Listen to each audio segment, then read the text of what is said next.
Hello friends, शुरू करते हैं आज की हमारी कहानी फेसबुक वाला प्यार भाग 1। साथ ही अगर कहानी पसंद आती है तो वीडियो को लाइक करें, शेयर करें और मेरे चैनल ढेर सारी कहानियाँ को सब्सक्राइब कर लें। तो आइए शुरू करते हैं। मेरा सामना एक ऐसे शिकारी से हुआ जिसने मेरी जिंदगी को, मेरे आत्मा को, मेरे शरीर को बस एक बाजार में बिकने वाले सामान की तरह बेच दिया। मेरे आंसुओं को उसने अमृत समझकर पिया और मेरी बेबसी को लोगों के सामने तमाशा बनाकर पेश किया। वो कोई और नहीं, मेरा विश्वास, मेरा प्यार, मेरा दोस्त था। मेरा नाम रोमा है और मैंने तो शायद अब तक अपना वजूद ही खो दिया है। जॉन से मिलना मेरे लिए एक सपने की तरह था। मुझे खुद को आईने में देखने में लज्जा आती थी। मेरे नैन नक्श और भोली सूरत पर सबकी निगाह थी, मगर मैं उन छिछोरी नजरों से बचकर अपनी इज्जत की रोटी खा रही थी।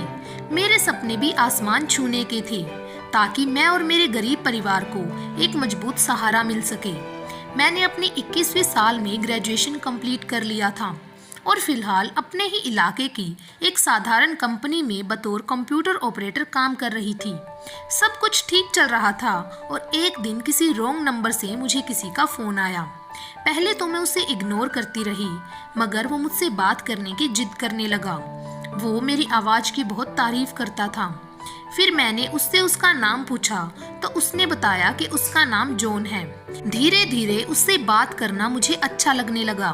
फिर एक दिन उसने मुझसे मेरे सोशल अकाउंट के द्वारा मेरी एक तस्वीर मांगी। मैंने उसे अपनी एक तस्वीर भेज दी। फिर उसने मेरी इतनी तारीफ की कि मैं फूले नहीं समा पा रही थी। उस रोज मैंने खुद को आईने में बहुत देर तक देखा था। मैं वाकई में बहुत सुंदर हूँ।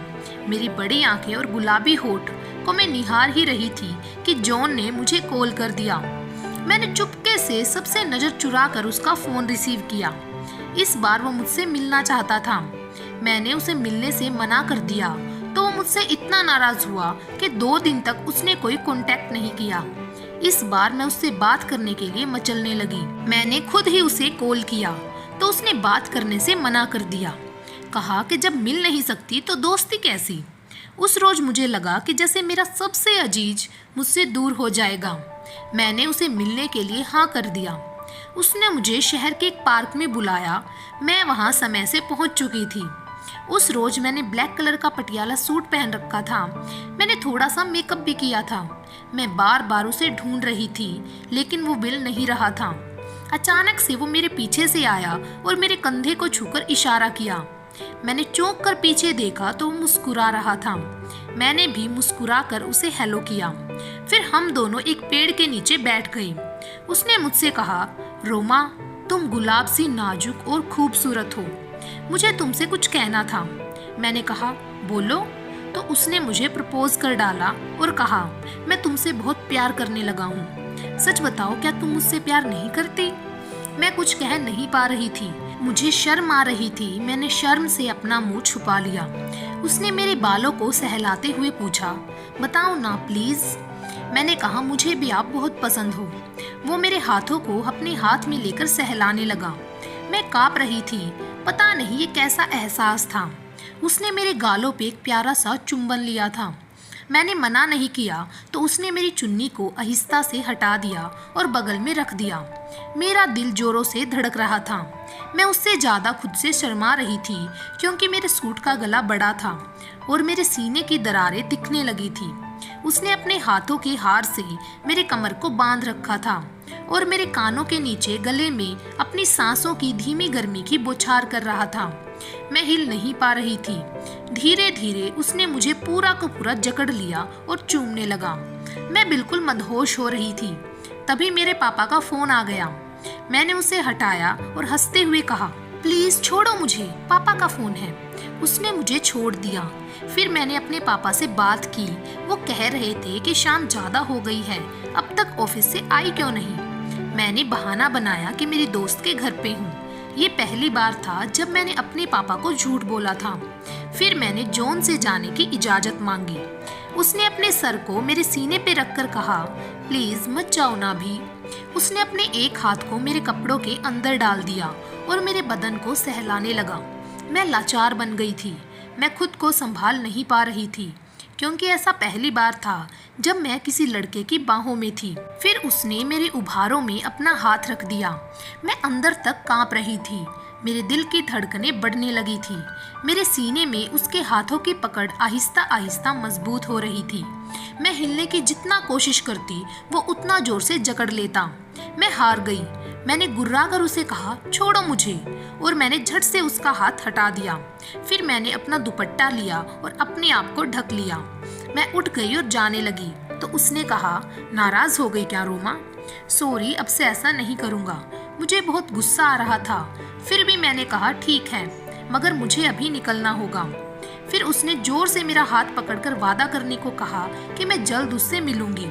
मैंने भी कहा, ठीक है, मिलूंगी, और फिर अपना हाथ छुड़ाकर अपने घर को चली गई। मैं अपने रूम का दरवाजा बंद करके बेचैन हो उठी। मुझे उसके द्वारा छूना, उसका चुंबन लेना बार बार याद आ रहा था। फिर मैं सोची कि वो मुझे इतना चाहता है, मैंने ही ओवर रिएक्ट कर दिया। मुझे उसका साथ सताने लगा। मैंने कई बार उसको फ़ोन किया, मगर वो दोबारा मिलने के लिए नहीं कहता था। उसकी प्यारी प्यारी बातें मुझे भा गई थी। फिर एक दिन उसने मुझे बताया कि उसको जॉब मिली है, वो शहर से बाहर जा रहा है। उसने कहा कि अगर तुम्हें भी काम चाहिए तो वो अच्छी सैलरी दिलवा सकता है। मेरे ख्यालों को मानो उसने पर लगा दिया और मेरे सपनों ने अरमानों की उड़ानें भरनी शुरू कर दी। उसने कहा कि वो मुझसे मिलना चाहता है। उस रोज में इतनी खुश हुई कि दर्शाने को शब्द कम पड़ जाए। लेकिन इस बार उसने मुझे पार्क में नहीं, अपने घर में बुलाया था, क्योंकि उसका परिवार कहीं दूर दूसरे शहर में था, इसीलिए वो अकेला ही रहता था। मुझे उस पर पूरा भरोसा था। उसने कहा था कि काम में लगते ही वो मेरे पापा से मेरा हाथ मांग लेगा। मैं उससे मिलने को तैयार थी, मगर उससे वादा लिया कि वो खुद पे कंट्रोल रखेगा। दूसरे दिन ऑफिस से निकलकर उसका इंतजार करने लगी। वो एक बाइक पे आया और मैं उसके पीछे बैठ गई। मैं डरी हुई थी, मगर उसके साथ चलना एक अलग ही एहसास था। आखिरकार हम घर पहुंच गए। उसने प्यार से मेरा हैंड बैग संभाला और कहा, अंदर चलो। वो मुस्कुरा रहा था और मैं भी। फिर मैं अंदर गई तो उसने बेड को फूलों से सजा रखा था और भीनी भीनी सी मध्यम और प्यारी खुशबू सारे रूम में फैली हुई थी। मैं सिमट कर उसी बेड पर बैठ गई। जॉन बड़े प्यार से मुझे निहार रहा था। उसने मेरा हाथ थामा और कहा कि हम कभी अलग नहीं होंगे। मैं बहुत खुश थी। उसने कहा, मैं कपड़े बदल लेता हूँ। फिर उसने अपनी शर्ट उतार दी।